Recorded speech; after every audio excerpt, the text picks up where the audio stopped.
আওয়ামী লীগ ছাত্রলীগ কিংবা ছাত্রদল নয়, সমন্বয়কদের গণধোলাই দিয়েছে তাদের একটি গ্রুপ। প্রথমত ছাত্রলীগ ও ছাত্রদলের ওপর দোষ চাপালেও পরবর্তীতে উঠে এসেছে চাঞ্চল্যকর তথ্য। সমন্বয়কদের দুই গ্রুপের সংঘর্ষে আহত হয়েছে। বাংলাদেশে ছাত্র সমন্বয়কদের মধ্যে একেবারে নেতৃত্বের দ্বন্দ্ব শুরু হয়েছে এমনটা আভাস পাওয়া যাচ্ছে। নতুন ছাত্রদের যে দল, সেই দলে কে নেতা হবেন কে হবেন না, এরকম নিজেদের মধ্যে এক ধরনের যুদ্ধ মারামারি শুরু হয়েছে। নেতা হওয়ার দ্বন্দ্ব শুরু হয়ে গেছে ছাত্র সমন্বয়কদের মধ্যে, এমন খবর গণমাধ্যমে এসেছে। Breaking news breaking news breaking news সেটি হচ্ছে আওয়ামী লীগের সমাবেশের আর কোনো আইনত জটিলতা কিংবা আইনত পুলিশ প্রশাসনের কারো কোনো বাধা থাকবে না। আওয়ামী লীগের কপাল চান কপাল হয়ে গেল। এই দিন বেশি দিন থাকবে না।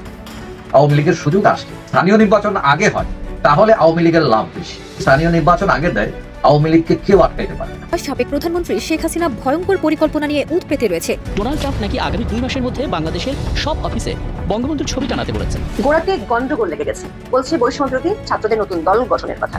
গত কয়েক সপ্তাহ ধরে সরকারি পৃষ্ঠপোষকতায় যে নতুন রাজনৈতিক দল গঠনের কথা শোনা যাচ্ছে, তার শীর্ষ পদ নিয়ে 3 ভাগে বিভক্ত হয়ে পড়েছে ছাত্রনেতারা। ফলে নতুন রাজনৈতিক বন্দোবস্তের আওয়াজ তুলে শুরুতে নিজেদের মধ্যে দ্বন্দ্বে জড়িয়ে পড়েছে নেতারা। ছাত্রদের নতুন দলটি যাচ্ছে বা কিংস পার্টি হিসেবে আমরা অনেকেই তাদেরকে চিহ্নিত করার চেষ্টা করছি।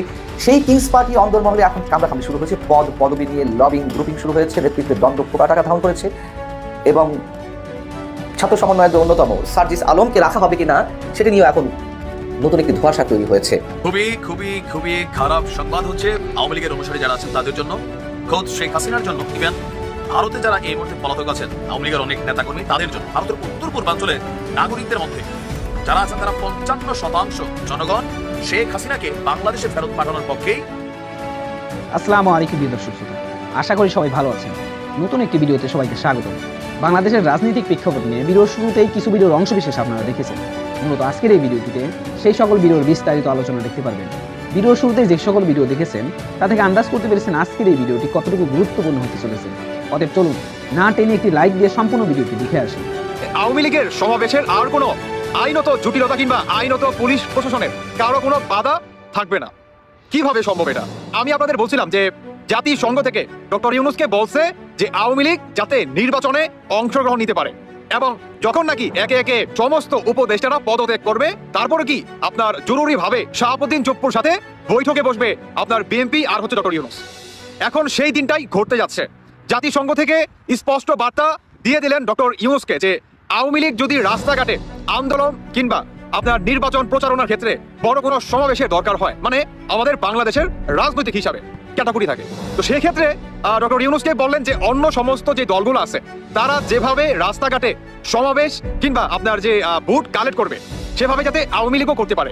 এতে করে আওয়ামী লীগকে যাতে গণহারে মামলা কিংবা গণহারে গ্রেফতার কিংবা আইনের আওতায় কোনোভাবেই যাতে কোনো একটা কর্মীকে না ধরা হয় কিংবা আইনের মার্ক পেছে যাতে না পড়তে হয়। আর এটার সাথে জাতিসংঘ এটাও বলছে যাতে বাংলাদেশে শৃঙ্খলা বজায় থাকে, সংখ্যালঘুদের উপরে আপনার ভোট মানে ভোটের যে একটা চাপ সেটা যাতে সৃষ্টি না করা হয়। আওয়ামী লীগের কপাল চান কপাল হয়ে গেল। আর বাকি যে সমস্ত দল আছে তারা কি প্রপারলি চাঁদের দেশে যাবে কিভাবে? সেটি হচ্ছে জামায়াতকে কখনোই আপনার সংখ্যালঘুরা কিংবা আপনার আমাদের হিন্দু ভাইরা ভোট দিবে না, ইম্পসিবল। আপনার বিএনপির কিছু পাবে আর সমস্ত ভোট পাবে হচ্ছে আওয়ামী লীগ, এটা কিন্তু জানা কথা। যখন নাকি আপনার শেখ মুজিবুর রহমান কিংবা আপনার বাংলাদেশের আরো একটি আপনার উজ্জ্বল মুখ, সেটি হচ্ছে মাওলানা ভাসানী সাহেব, তিনি যখন আপনার শেখ মুজিবুর রহমান থেকে আলাদা হয়ে, আমি শর্টকাটে বলতেছি, আওয়ামী লীগের একটা পার্টি করে, সেটি হচ্ছে আপনার মুসলিম লীগ। তো যখন নাকি শেখ মুজিবুর দেখলো যে না, এটা মুসলিম লীগ করা সম্ভব না, কারণ বাংলাদেশে তো গণতান্ত্রিক দেশ, আর হিন্দু বাইরে তাহলে কোথায় যাবে, মানে তারা কি একটা দ্বিধাদ্বন্দ্বের ভিতরে মনে করেন পড়ে যেত। এর সবকিছু বাদ দিয়ে শেখ মুজিবুর রহমান ঘোষণা দেয় যে আপনার বাংলাদেশ আওয়ামী লীগ। এটা হচ্ছে বাংলাদেশের সকল শ্রেণীর কিংবা সকল ধর্মের জন্য এই দলটা কাজ করবে বাংলাদেশের আপনার কি বলে এই সংবিধান মেনে। এই দলটা কাজ করবে বাংলাদেশের প্রতিটি জনগণের, প্রতিটি ধর্মের মানুষের জন্য বা প্রতিটি ধর্মের ব্যক্তির অধিকারের জন্য এই দলটি কাজ করবে। তাই এই দলের নামকরণ করা হয় বাংলাদেশ আওয়ামী লীগ। আর এটার ক্ষেত্রেই আপনার এই বাংলাদেশ আওয়ামী লীগের মোটামুটি ধরেন যদি 100% ভোট থাকে, এক্সাম্পল হিন্দুদের যদি 100% ভোট থাকে, 80% ভোট পাবে হচ্ছে আপনার বাংলাদেশ আওয়ামী লীগ। এখন আসুন, সামান্য একটা কি কোনো বাধা সৃষ্টিটা কিংবা উপদেষ্টারা কি কোনো বাধা সৃষ্টি করতে পারবে? আমি আপনাদেরকে বলে দিতে চাই যে 1% না, কারণ ইতিমধ্যে আপনার উপদেষ্টা নাহিদ ইসলাম তিনি পদত্যাগ করছে, একে একে আরো যে 2-4 জন আছে সবাই কি পদত্যাগ করবে, মানে তারা আপনার মাঠে নামতেছে তাদের ভোট কালেক্ট করার জন্য। এতে করে কি হবে?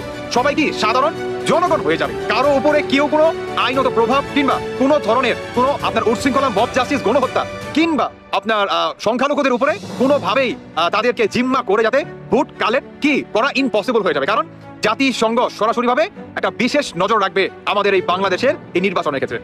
আওয়ামী লীগের সুযোগ আসছে। এখন কিভাবে আসছে? যে সামনে নির্বাচন, এখন নির্বাচন নিয়ে অলরেডি শুরু হয়ে গেছে বিভিন্ন অ্যাক্টিভিটিস। এখন বিতর্ক দেখা দিয়েছে যে সেটা জাতীয় সংসদ নির্বাচন আগে হবে না স্থানীয় সংসদ নির্বাচন আগে।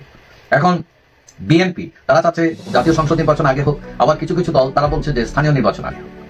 এখন স্থানীয় নির্বাচন যদি আগে হয় তাহলে সেটা নির্দলীয় সরকারের অধীনে, বর্তমান সরকার আছে অন্তর্বর্তীকালীন সরকার, তার অধীনে হবে এবং ধারণা করা হয় নির্দলীয় সরকারের অধীনে হলে কারচুপির সম্ভাবনাটা কম থাকে। দলীয় সরকারের অধীনে থাকলে দল চায় যে তার লোকরা পাশ করে আসে এবং বিভিন্ন ধরনের তারা ছলচাতুরের কৌশল নেয় অনেক সময়। এখন এই গতকাল রাজনৈতিক সংলাপ হইল ইউনূসের সাথে, ঐকমত্য কমিশন যেটা, সেখানে প্রায় 27টা দল ছিল, প্রায় 100-র উপরে নেতা ছিলেন। এখন সেখানেও ওই নির্বাচন নিয়ে, সংস্কার নিয়ে আলোচনা হয়েছে। এখানে বিভিন্ন মত আছে। তবে অনেকেই মনে করেন যে যদি স্থানীয় নির্বাচন আগে হয় তাহলে আওয়ামী লীগের লাভ বেশি। কারণ তাদের যে তৃণমূলের রাজনীতি, এগুলো হচ্ছে আওয়ামী লীগের রাজনীতি কিন্তু নির্বাচনী দল আওয়ামী লীগ। এবং বিগত যে কতগুলো নির্বাচন হচ্ছে সেখানে সর্বক্ষেত্রে আওয়ামী লীগ ছিল। কোনো সময় প্রতীক নিয়ে, অনেকে প্রতীক পান নাই, তারা স্বতন্ত্র হয়েও ইলেকশন করে জয়ী হয়েছেন। অর্থাৎ স্বতন্ত্র আওয়ামী লীগ, নৌকা প্রতীক যারা সেটাও আওয়ামী লীগ, অর্থাৎ আওয়ামী লীগকে একদম একাকার চালিয়ে। এখন এই বিগত নির্বাচনগুলোতে বিএনপি, জামাত এগুলো ঠিক মতো তারা আসতে পারে নাই এবং সংগঠন হিসেবে তারা অনেক দুর্বল। তো সুতরাং আমি মনে করি যে আওয়ামী লীগ এই যদি স্থানীয় নির্বাচন আগে দেয়, আওয়ামী লীগকে কেউ আটকাইতে পারে। তবে নির্বাচন, স্থানীয় নির্বাচন বা জাতীয় সংসদ নির্বাচন যেটাই আটপিছ হোক না কেন, লাভ কিন্তু আওয়ামী লীগ। কারণ আওয়ামী লীগ এত শক্ত একটা দল, নির্বাচন এসে গেলে এদের বন্দুক দেখিও আপনি আটকাইতে পারবেন। এবং তাছাড়াও আওয়ামী লীগের লোকজন অনেক টাকা পয়সার মালিক হয়েছে এবং তারা সংগঠিত অন্যদের চেয়েও। এবং বিগত 15 বছরে আওয়ামী লীগ শাসন আমলে বিএনপি, জামাত দাঁড়াইতে পারে নাই, সাংগঠনিক অবকাঠামো অনেক দুর্বল থাকে। যদিও জামাত ইতিমধ্যে 6 মাসে তারা অনেক গুছিয়ে নিয়ে আসছে, কিন্তু বিএনপি সে অর্থে পারে। আমার ধারণা স্থানীয় নির্বাচন যখনই দিক, আওয়ামী লীগ 50-60% আসন দখল করে বসবে এই প্রতিকূল অবস্থার মধ্যে। সুতরাং নির্বাচন হলেই আওয়ামী লীগের লাভ। এখন স্থানীয় নির্বাচন আগে হলে আওয়ামী লীগের লাভ বেশি এবং সুযোগ বেশি মাঠে নামা। এবং এই আওয়ামী লীগের নামা নিয়ে অনেক রাজনৈতিক দল আবার সম্ভব, তারা চায় না যে আওয়ামী লীগ ফিরে আসে। এখন কথা হলো, না চাইলেও আওয়ামী লীগের মতো বিশাল দলকে আটকেও রাখতে পারবে। আবার নির্বাচন তো না দিয়ে পারবেন না, নির্বাচনও দিতে হবে। সুতরাং এটা কনফার্ম যে আওয়ামী লীগ মাঠে নামছে যেভাবে। কারণ নির্বাচন মানে আওয়ামী লীগ, আর নির্বাচন মানে হচ্ছে আওয়ামী লীগের নামার পথ খোলা হলো, সুযোগ তৈরি হলো এবং এই সুযোগ আসছে। নতুন রাজনৈতিক বন্দোবস্তের নাম করে যে ছাত্রদের নতুন দলটি আসতে যাচ্ছে বা কিংস পার্টি হিসেবে আমরা অনেকেই তাদেরকে চিহ্নিত করার চেষ্টা করছি, সেই কিংস পার্টির অন্দরমহলে এখন কামড়াকামড়ি শুরু হয়েছে। পদবি নিয়ে লবিং, গ্রুপিং শুরু হয়েছে, নেতৃত্বের দ্বন্দ্ব প্রকার টাকা ধারণ করেছে এবং ছাত্র সমন্বয়ের অন্যতম সার্জিস আলমকে রাখা হবে কিনা সেটা নিয়েও এখন নতুন একটি ধোঁয়াশা তৈরি হয়েছে। আমি আমার এই পর্বে অন্তত এই দল যেভাবে গঠন প্রক্রিয়ায় রয়েছে, নেতৃত্বে যারা আসতে যাচ্ছে, তাদের নিয়ে খুব বেশি মন্তব্য না করলেও চলবে। বরং এই দলের নেতারাই গণমাধ্যমের সামনে যা বলছে সেটুকু শুনলেই আমরা স্পষ্ট হব যে ভিতরে কি চলছে। এবং আত্মপ্রকাশের আগেই এই ধরনের দল কখনো জন আকাঙ্ক্ষা পূরণ করতে পারে কিনা বা পারবে কিনা, সেটিও অনেকের সামনে অনেক বড় প্রশ্ন হয়ে দাঁড়াচ্ছে।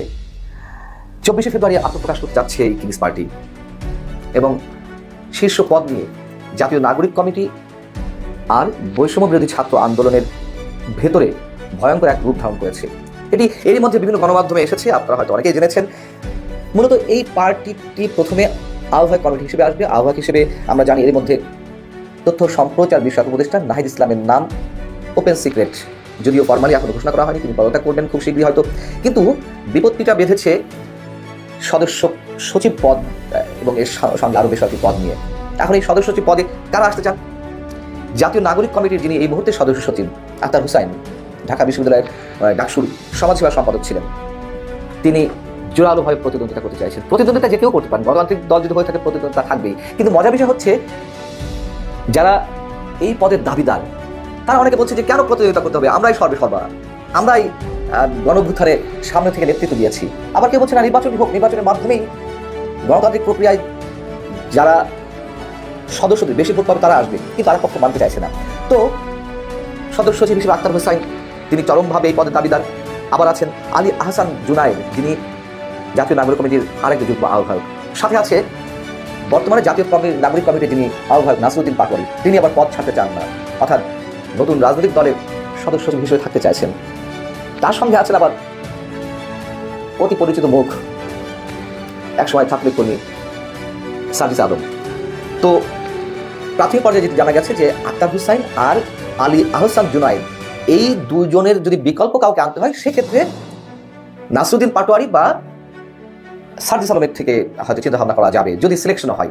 অর্থাৎ সাজিদ আলম মূল প্রতিদ্বন্দ্বিতা থেকে অনেকখানি পিছিয়ে আছে। আবার এই পদের জন্য আরেকজনের নাম শোনা যাচ্ছে, তিনি হচ্ছেন আমাদের প্রধান উপদেষ্টার ভাষ্য অনুযায়ী যে মাস্টার মাইন্ড উপদেষ্টা মাহফুজ আলমের ছোট ভাই কি বড় ভাই আমি এই মুহূর্তে ঠিক বলতে পারছি না, মনে পড়ছে না, তবে তার ভাই। তিনি হচ্ছেন ঢাকা বিশ্ববিদ্যালয়ের ছাত্রদল নেতা ছিলেন মাহবুব আলম মাহির। এই যে তুমুল একটা প্রতিদ্বন্দ্বিতামূলক অবস্থা, প্রতিদ্বন্দ্বিতা যদি সুষ্ঠুভাবে হয় সেটিকে আমরা বলতে পারি যে গণতান্ত্রিক ব্যবস্থা থাকতেই পারে, কিন্তু তা না।